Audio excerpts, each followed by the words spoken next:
반갑습니다. 2부입니다, 2부. 아까 이제 진리한테 이제 절을 지으라고 이제 했죠. 그래가지고 지장보살님을 명을 받은 진려가 남편이 한일 합방이 돼가지고 일본으로 가서 돈 좀 버리고 일본으로 가면서 부인한테 이렇게 가자고 해요. 그럼 뭐 가자고 하니까 이제 장씨 부인이 삼촌에게 받은 부처님은 아직도 그 유언을 받들어서 법당을 짓고 오시지를 못했기 때문에 언젠가는 일본에 가가지고 돈 좀 벌어가지고 다시 오면은 법당을 지어드려야겠다 하고 이제 그 시집에는 맡기고 가고 마니까 그러니까 불교를 잘 안 믿었나 봐요. 근데 가벼운 건칠 그 불상을 얻고 일본으로 이제 돈 벌어 와가지고 법당을 지어 드려야 되겠다 하고 부처님을 얻고 남편을 따라 일본을 가기 위해서 여기 부산항에 도착을 했는데 며칠 동안에 이제 그 배 연락선을 기다리기 위해서 여간에서 이제 잠을 자는데 밤만 되면은 이제 한 스님이 한 분이 나타나가지고 부른거 일본 이렇게 하는 겁니다. 이 말만 하고 떠나가는 거예요. 근데 그 남편도 그 뜻을 모르겠고 본인도 그 뜻을 모르겠는 거예요. 그래서 이제 가까운 이제 절에 가가지고 스님이 부른 거 일본이라고 하는데 이게 무슨 말이니까 하고 여쭤보니까 그 스님께서 하시는 말씀이 지장보살님은 당신의 뜻을 세상 사람에게 그 메시지를 전하기 위해서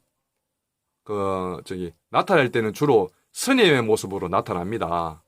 그래, 지장보살님은 치원정 시상사문이라 옷은 스님들 같이 이렇게 여미를 입고 머리는 단정하게 깎아가지고 보름달같이 둥그렇게 원만하고 시상사문으로 스님의 모습으로 나타난 분은 지장보살님입니다. 지장보살님하고 무슨 연관이 없나 하고 보니까 지장보살님께서 너희들 뜻에 따라서 일본으로 가기를 원치 않는다. 그 말이라. 부른 거 일본, 너희들 뜻에 따라서 일본에 가지 아니한다. 그랬대요. 그러니까 이제 지장보살님을 모시고 일본을 갈 수가 있겠습니까? 없겠습니까? 못 가는 거예요. 그래가지고 남편만 먼저 일본으로 보냈습니다. 남편은 일본에 가서 사업을 하기 위해서 이제 가지고 가던 돈을 갖다가 이건 다 부인한테 다 주고 자기는 홀단신으로 일본 가서 이제 돈을 벌고 아까 이제 진려는 그 돈을 가지고 어떻게 이거 법당을 모시나 하고 고민하다가 며칠을 이제 또 여간에서 머물렀어요. 머무고 자는데 저녁마다 이제 지장보살님 또 하시니 아바타가 나타나서 스님이 나타나서 하시는 말씀이 백두산에 복받는 꼴이 있는데 거기다가 나를 모셔달라는 꿈을 꿨대요. 그래서 이제 근데 거기가 부산 아닙니까? 부산에서 백두산이 어디입니까? 백두산 가려면은 저기 북한에 중국이나 저로 가야 되는데 한정없이 멀다 아닙니까? 이거 어떻게 이거 뭐 무거운 거를 부처님을 모시고 내가 여인의 몸으로 가겠습니까? 그러니까 아이고 이 백두산까지 어떻게 갈꼬 이제 싶은 거예요. 그래가 이제 주위에 있는 사람들한테 이 하소연을 했더니 북한 백두산까지 갈 것이 아니라 이 가까운 김해에 가면은 김해 땅에도 그 2조 때부터 내려오는 신어산이라는 한 봉우리를 백두산 장군봉에서 정남향으로 마지막 떨어지는 봉우리라고 해서 김종호 선생께서 백두산이라고 분리해서 지명을 지었다고 합니다. 그 산이 있으니까 그리로 가보라는 거예요. 아이고 그러니까 막 기분이 좋은 거예요. 그래서 부처님을 얻고 지장보살님을 얻고 김해로 백두산으로 물으니까 가르쳐주더래요. 가르쳐주더래요. 그러니까 백두산 밑에 초정리라는 동네에 가면은 복받는 꼴짜기가 없느냐 복걸이 없느냐 그러니까 오르기만 하면은 복받는 골짜기라고 해서 등복골이라는 꼴이 있다 그래요. 그래 오를 등자에 복복자 등복골로 오니까 옛날 등복사지가 큰 절이 있더라는 거예요. 거기다가 조그만하게 욕심 안 부리고 초막을 짓고 지장보살님을 이제 모시고는 그 서재는 이제 건칠 지장보살이지만 종이로 만든 건칠 지장보살이지만은 한금으로 개금을 했기 때문에 금부처님을 모시고 와서 최초로 절을 지었다고 해서 이름을 금불암이라고 이름을 다시 만들고 이제 중창불사를 했습니다. 조그만하게. 그때가 언제냐면은 이제 1920년대.